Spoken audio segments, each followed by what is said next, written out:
Does it just feel like an old shoe when you hop back in it? Yeah, no, it does. It's always memories. Radio.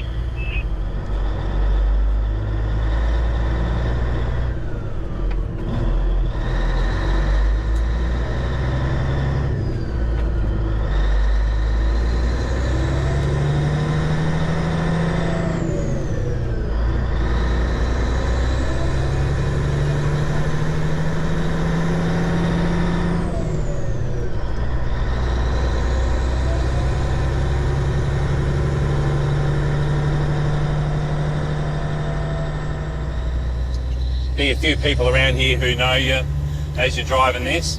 They probably know the truck better than me. Yeah. Well, it's an icon of the area, really, isn't it? Well, it is. It was just so different.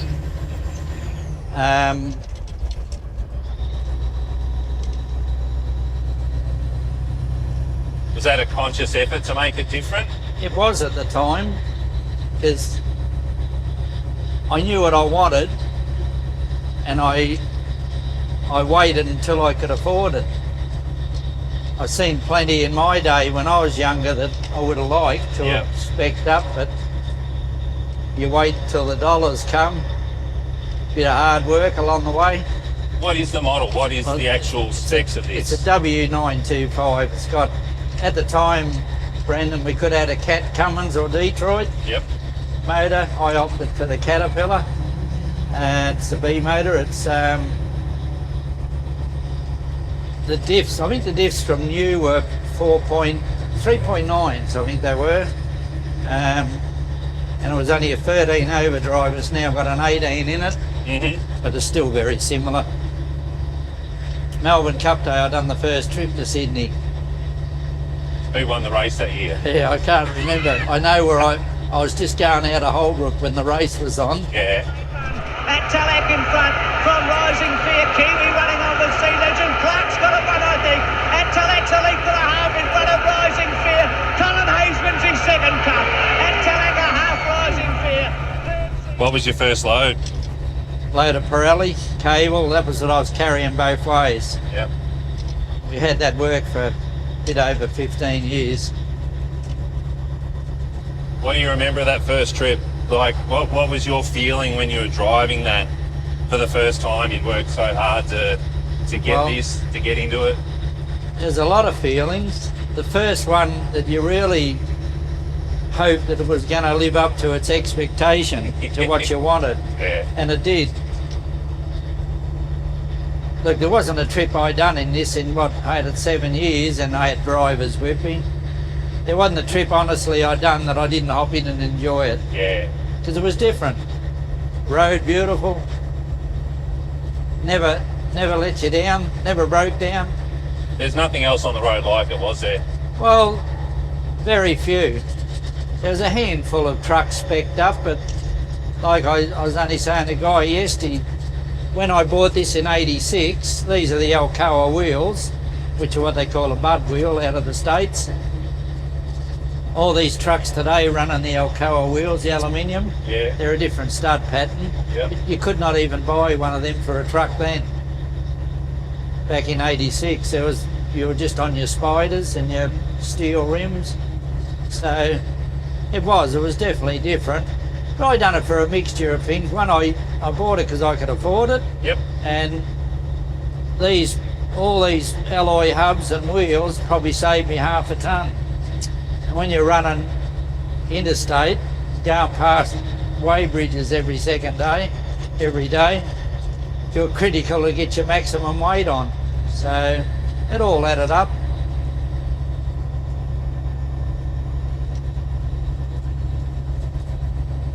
What was the trailer you were running on this at the time? Yeah, I had a Barker flat top. Back then we could only run a 41 foot. Now they're up to 50. Just a flat top. Like, believe it or not, well, you're familiar with a taunt liner. Yep. You're lucky to count the amount of taunt liners around then on that hand. Yeah. They weren't around. No, they weren't, were they? So. Did you let anyone else drive this? Oh, I had a couple of drivers in it, yeah, that helped, like got too much for me in the end because I was shifting quite a bit of freight, and when I first done it, when I was doing the cable, I had a set run, Sydney-Adelaide. I was only sleeping in my bed at home Saturday night. Wow. I'd be gone That's again. just on the road, man. I was doing me 6 legs a week. The KW on the side of this, is that your part of your design, or Yeah, did it come it out was. from- Some days I don't know how it did come about, but It's a nice little nod. well, I thought it was. It just related to the truck, Yeah. and it's basically a bit like a badge. Yeah. So, and honestly, Makes it identifiable too. I done that in '86, and I was really surprised over all the years when I never had it that somebody else didn't paint one up similar. I've never seen one done. What's the connection with the eagle on the Yeah, bonnet? I put that on when I bought the truck. I think in the early days, you looked at the Dodgers and the Inters and anything with a bonnet, or even the cab overs, the early stuff, the commas and that, they all had the swan, you know, with the coloured. It was I think back in the day, you not only, that was your way of putting your little touch on a vehicle. I always had this thing that if I even doing the cars and that up, I never wanted to kill them with too much. Yeah. You know, it's like now you could do this up and put more chrome on it, more lights, and to me, I just wanted to keep it the way I had it from new. See, when I went to Melbourne, when I lost the work, that's why I sold this. Sold this to Elliot at Kyabram. Yeah. Probably hindsight, I should have kept it, but that's life. It's two brothers at Geelong, Justin and Turk Kloss. They've done the rebuild on this. Justin rang me one day and he said, "Your truck's for sale," meaning this one. And I knew it was in Perth, but it had 3 or 4 owners over there. He said, "You better buy it back." You better buy it back, he told you. He said, "Otherwise somebody else will." And I said, "Well, I'm not really sure if I want it," because it was pretty knocked around. Went over and had a look at it. What changed your mind? Well, when I looked at it, still had the original motor. Still had that original bull bar, which is a bit iconic. Yeah. Keith. Still had the Bud wheels on it. We settled on a price. I think I paid 42 grand for it. We loaded it up over there, brought it back. I left it sitting down there probably for 6 months, 12 months before they got into it. The motor I pulled out and I took that back to Caterpillar at Clayton, and it was pretty buggered, the motor, but there was no way known I was going to replace it. I spent 45 grand just doing the motor up. Do you know what life it had in WA? Was it road train work? Oh, a little Was bit it of local? everything. Little bit of everything it was doing. One bloke had it, put the big bunk on it. He was doing road train work with it. You only had to look at it when I went over and seen it. It was ready for the pension. Did the heartstrings get pulled as soon as you saw it? Well, they did. You get the memories come back. So if this truck could talk, what would be some of the story? What would be the top stories it would tell? Probably the best story of this was when we took, you seen the photo in the office pictured outside Ayers Rock. Yeah. Now, that was only a chance meeting. We loaded, Patrick used to subby with me. We had both loads on. We had to be in, they were building a new power station at Ayers Rock. Mm-hmm. And we had to have both them loads there Monday morning. I loaded Friday and come back to Shep. Patrick was in Adelaide Friday, went across to Sydney overnight, unloaded and reloaded.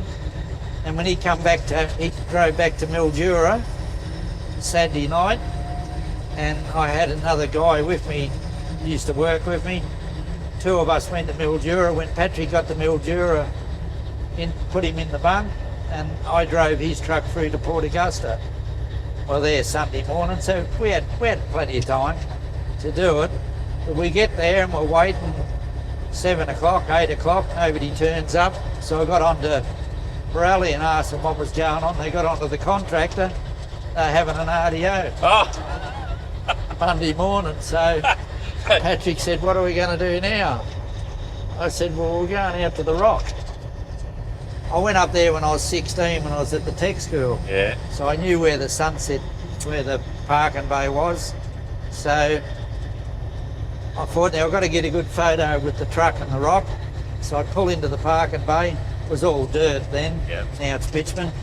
And I set the truck there and I got the Rock out there. And I could only see half the Rock from the ground because it was just, I wasn't up elevated enough. So there's a couple of four-wheel drives there.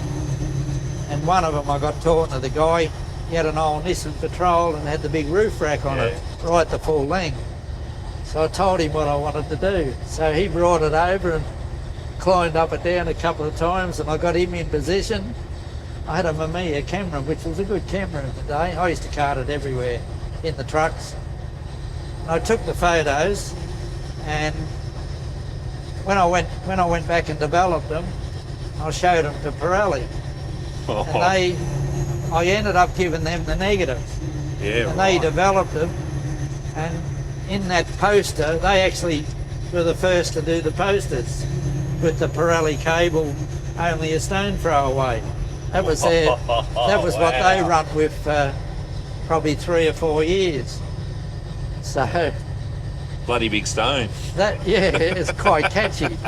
So I guess if them guys hadn't had their RDO, I wouldn't have got that photo. Yeah, you wouldn't have. We were heading back to Adelaide, so that. Hey Jimbo. I can't afford it. Yeah, I might have to come and see you. No, we're just going to have a bit of fun. All right, see you later.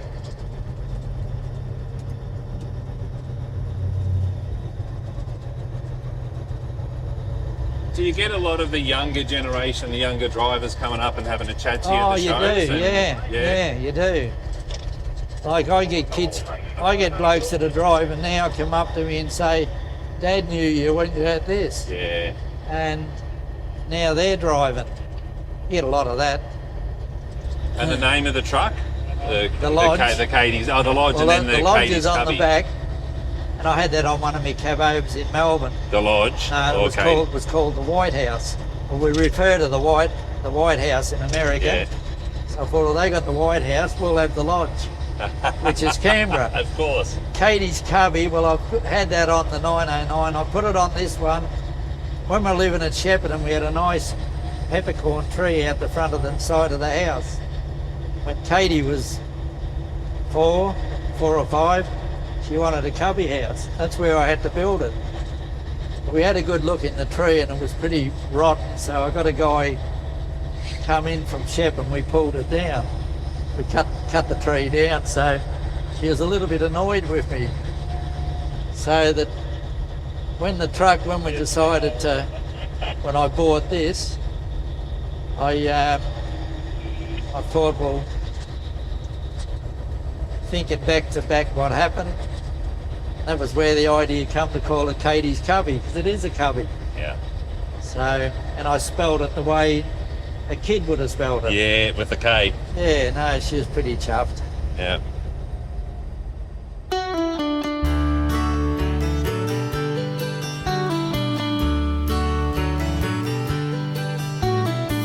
Oh, it's just for the love of it. That's all the reason you need. What more could anyone ask? Satisfaction guaranteed. Don't chase rainbows for your pot of gold. You'll always have enough if you'll do everything you do just for the love. Don't chase rainbows for your pot of gold. You'll always have enough if you'll do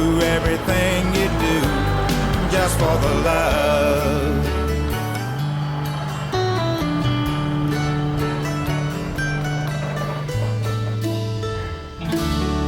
Gerry, that was truly amazing, mate.